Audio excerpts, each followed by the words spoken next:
please welcome former Secretary of Housing and Urban Development, Ben Carson.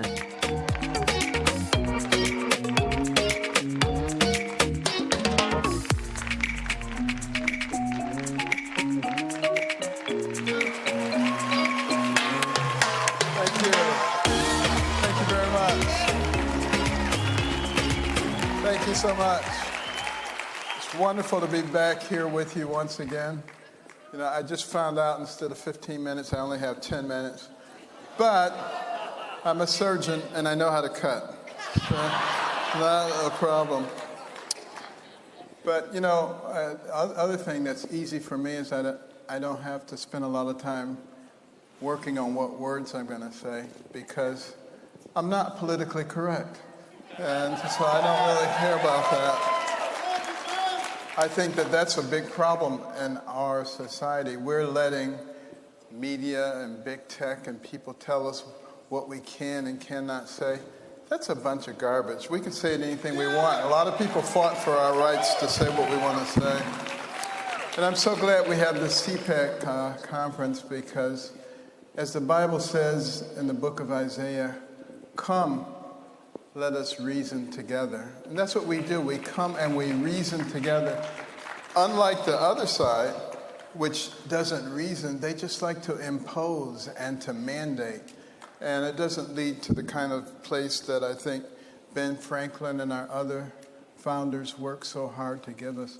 You know, our founders have gotten a bad rap by the people on the left. And they try to attribute all kinds of evil intentions to them. I wonder if they ever look in the mirror. You know, I mean, that's where the evil intentions are. And there are no perfect people. There never have been any perfect people except for Jesus. And they crucified him, right? So, you know, we need to stop applying all these litmus tests to people in the past and deciding whether or not they're good or bad people. You know, our founders were amazing individuals. They worked so hard. They studied every single government system that had ever existed in the history of the world.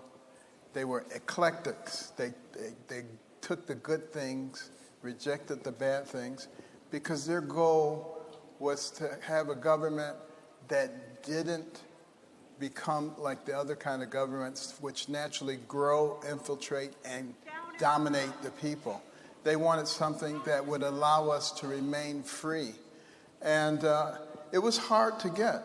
And in 1787 at the Constitutional Convention, it looked like everything was going to fall apart.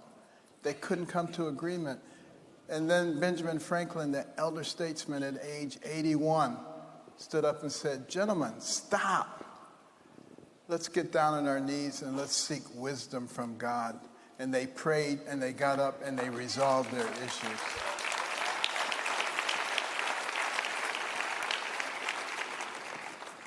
And maybe that's something that we should learn to do once again.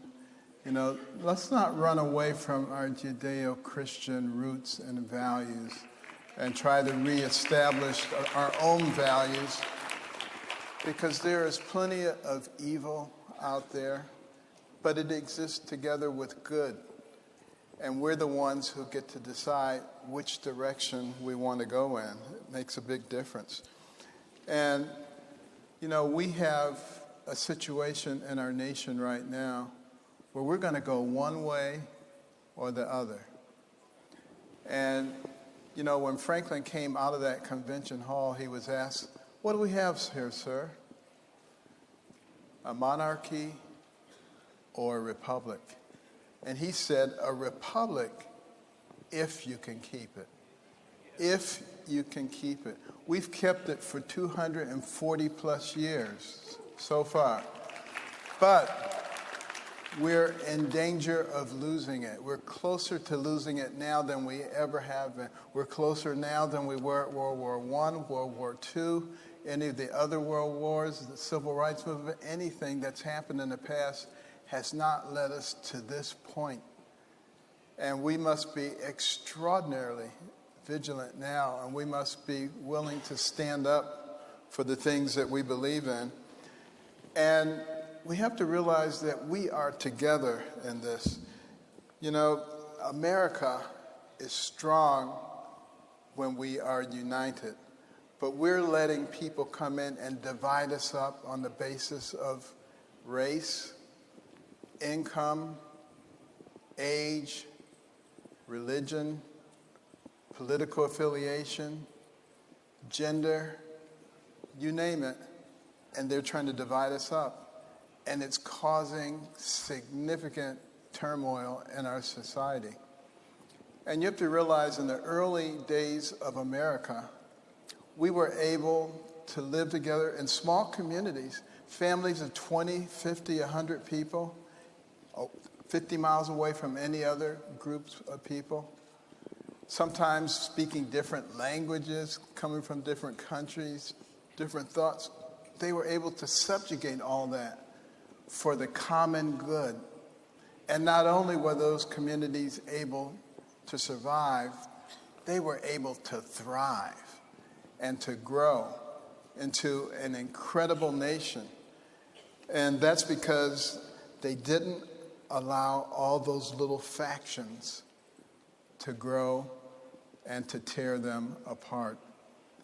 And that's what the Federalist Papers talk about. That's what Madison talks about, the factions, and how we must be careful, because no matter what we build, if we allow the factions to grow, they will destroy it all.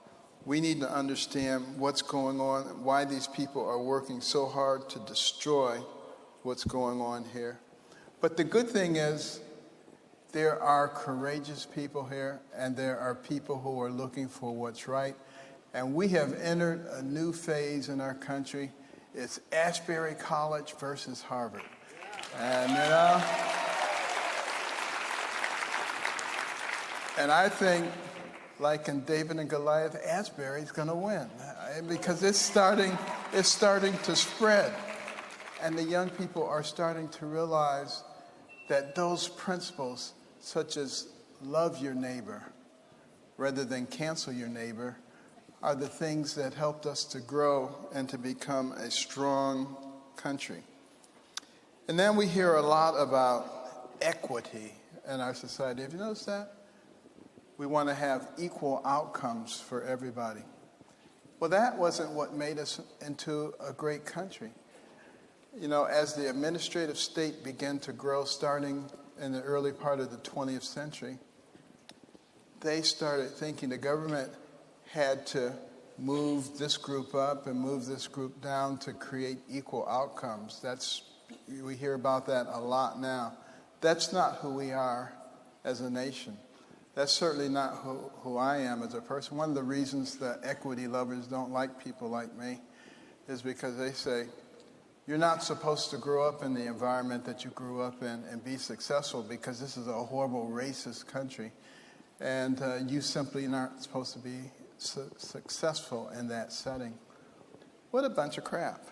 You know,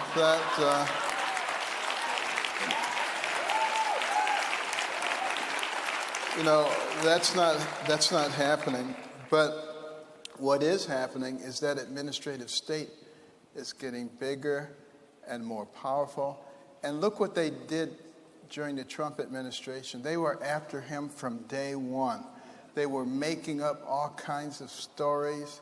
You had Schrock and Page saying, we got to make sure he doesn't get into the presidency. Senior FBI agents, they're working and colluding with big tech to shut down certain stories and to elevate other stories, to favor one party over another party.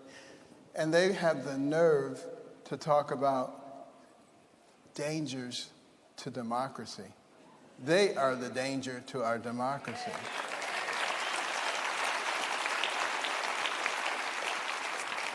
And there's one thing that Senator Schumer said that I agree with. I think it's probably only one. But he said, in terms of the FBI and the various agencies, that they had 6 ways to Sunday to get you if you disagree with them. And I don't know if he was saying that as a point of information or as a threat. but it is a threat to us, but we must be willing to stand up to that threat and recognize that it's us. We are the only ones who can fix this problem.